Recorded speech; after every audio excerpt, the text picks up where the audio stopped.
поселке Черноречье города Грозный патриотический клуб «Рамзан» провел акцию, приуроченную ко Всемирному дню водных ресурсов. Здесь активисты провели субботник по очистке лесных массивов и водных рек. Активисты патриотического клуба «Рамзан» принимают активное участие в общественной и социальной жизни республики. Как известно, молодые люди не любят убирать, а тем более, скажем, чужой двор подметать. Но активисты не такие. Субботником они доказали любовь к своей республике.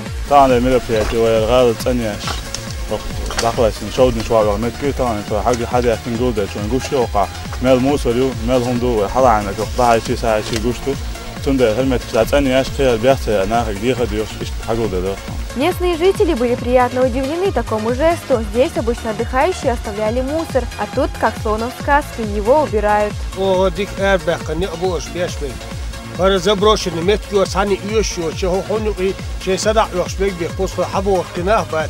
Havia chose за собой мусор, раца ho покозитош.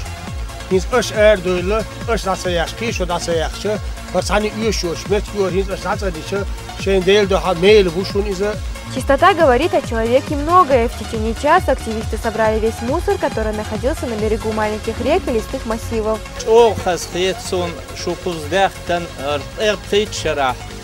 Управление водоснабжения Буалбин, пенсионер, Хархиш, Галан, Далушту, поселок Кирова, Заводской район, Моссу Метрол, Октябрьский район, Хиш Ценхельч, Бахадар. Оказывается, субботник не утомил активистов, и после него они устроили себе маленький праздник и даже испортили объектив нашей камеры.